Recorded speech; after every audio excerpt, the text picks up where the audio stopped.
Death Club.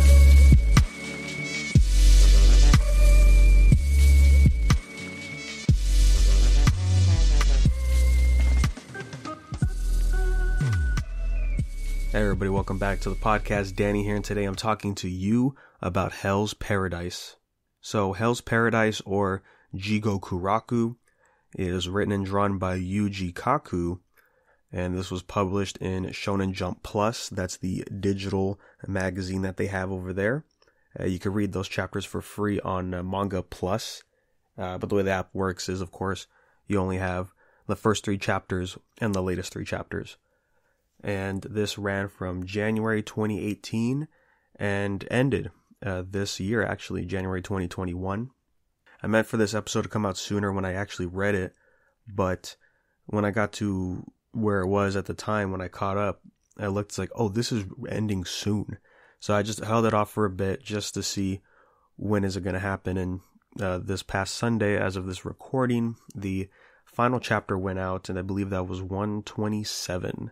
Alright, so let's go ahead and get into this, man. This starts off in I forget the exact periods that they're called in Japan, but for lack of a better term, the Edo period, when samurais and ninjas were around.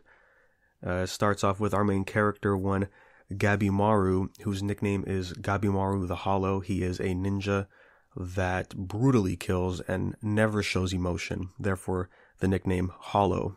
And it starts off with him actually being captured and imprisoned and is sentenced to death, but because he is a ninja, he lived on this mountain where they train and they have acquired special ninjutsu and abilities, and that's causing each attempt to kill him fail. Right, he can harden his body, strengthen his limbs, so they've tried all these different methods, and in between all of these times they're trying to kill him, they put him back in a cell. And a character named Sagiri is here to pretty much document his life and do an analysis on this person. And the reason she's doing that is because she is something that is known as a Asemon. I believe that's how you pronounce it. That is basically part of the shogun's, not really security, but like their job is to behead criminals during these moments. And so she's there to determine what type of person he is. As we're going through his life, we find out that the chief of his village that trained them all decided that Gabimaru would be getting married to his daughter, and they started living that life. But, he just really doesn't care. He doesn't understand. He keeps saying all these things like he doesn't care if he wants to die. But Sagiri here is thinking, maybe you actually did fall in love with this person, and that's what's holding you back from killing yourself during these executions. That was at the last moment, too, when Sagiri decided that it was her turn to try to kill him. He held back. He was getting scared. And that's because he has really grown attached to his wife. He actually does love her and wants to go see her again. And with this coming about, Sagiri accepts it and offers him an opportunity to actually see her again. As the reason she's there is because the shogun was informed of a place called Nirvana, heaven on earth, and over there it is said that the immortal elixir for life is there, and the shogun wants it at all costs, but as he sends his own soldiers and men, they don't come back. And so he figured, okay, let's just get convicts on death row, and if they are able to acquire it, then they will be granted a pardon. And Gabimaru hears this and agrees, and we actually get to see some of his ninjutsu skills by taking out all these guards because they refuse to let Gabimaru go for their reputation, as every attempt they've done to execute him has failed. And then we just see him wreck all these people, and so then he travels with Sagiri to the shogun, where we meet all the other inmates that will be going onto the island as well. And that's how we start off the series. So cool first chapter. I really like the art style. One thing to note of him, Jigokuraku, turns out that he was the assistant on Fire Punch, which I thought, oh, that's pretty cool, and actually makes sense because one of the ways I found out about this manga was actually on the Manga Plus app. There's ads and all that when you read through the chapters at the very end, not in between, but one of them for Chainsaw Man was, and also right here on the front cover, is special collaboration. Kaku talks about characters in Chainsaw Man, and then the same thing with Fujimoto on Hell's Paradise, and I was like, oh, okay, that's cool.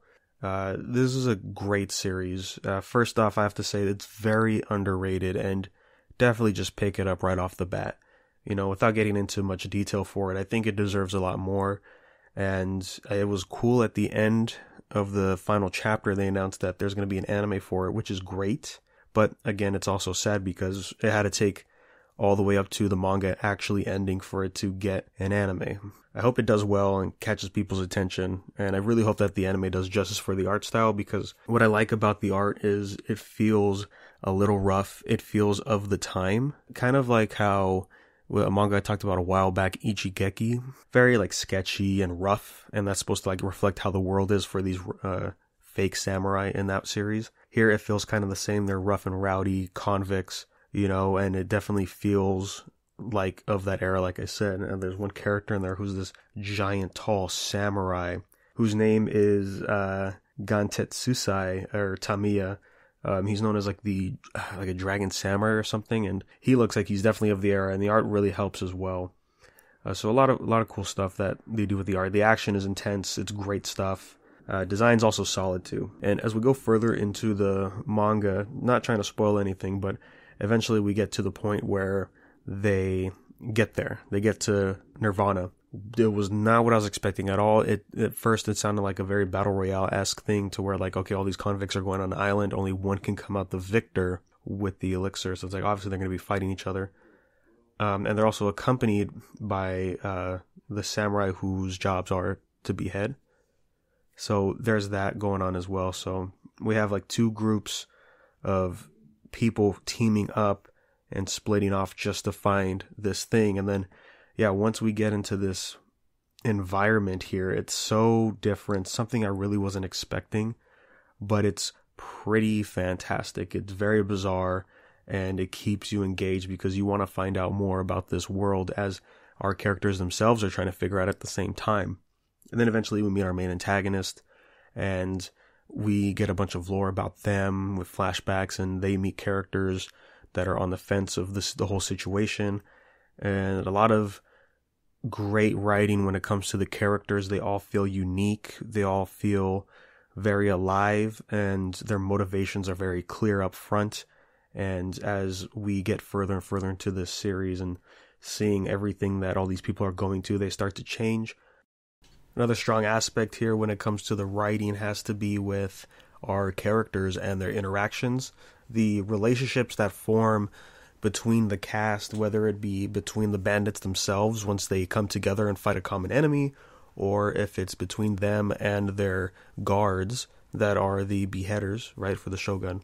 All fantastic stuff. The motivations there and the reasoning that they come together all folds up very nicely. That's the best aspect here with the writing. It's nice and tight. Always mention it here and there of how it's hard to have a manga end, right? The mangakas always have a hard time figuring out how to get the finale and it being satisfying, but reading those final chapters here, it makes sense, and it was good stuff. There was a big thing that was brought up around like the 1/3 mark of the manga, pertaining to Gabimaru's situation and his wife, and this question arose up because of another shinobi from a different clan knows some things about his teacher, who's the father of his wife, and things were brought up into question, and it's like, oh wow, didn't even consider that was possible, but it totally makes sense, and that whole mystery is in the air the entire time. And seeing it how it doesn't affect Gabimaru himself because he has such a big drive into seeing his wife again. And eventually we get into a third faction of people coming in, and just right off the bat of seeing how they're handled was really great too. Really likable characters from all ends. I highly recommend checking out Hell's Paradise here. It's definitely worth the read. Again, underrated because I don't see a whole lot of people talking about this. It never kind of really blew up, which kind of sucks because there's so much in here that I like in shonen series and they're doing well at. And just to not see it blow up, it just sucks. Maybe it's because it's on the Shonen Jump Plus app. That could be a thing. I don't know much mangas from there, but yeah, it's an all digital magazine. So maybe that cuts into how people can get into it. But again, like I said, there is the anime coming out, so hopefully that helps with this series. A lot of stuff to like here, and you want to check out more, go on the Manga Plus app. Fujimoto's take on Hell's Paradise, which I think is great, so you should definitely check that out. I think it's some good stuff. So thanks, guys, for swinging around for this episode. Let me know your thoughts about Hell's Paradise. I would love to hear some feedback on that if you guys are just getting into it or you've been reading it for a long time. I would love to talk about it on the next episode, and the email is unversepodcast@gmail.com. And you can go ahead and follow us on social media at unversepodcast anywhere you go, and we'll let you know when those episodes come out. So thanks, guys, and we'll catch you on the next one.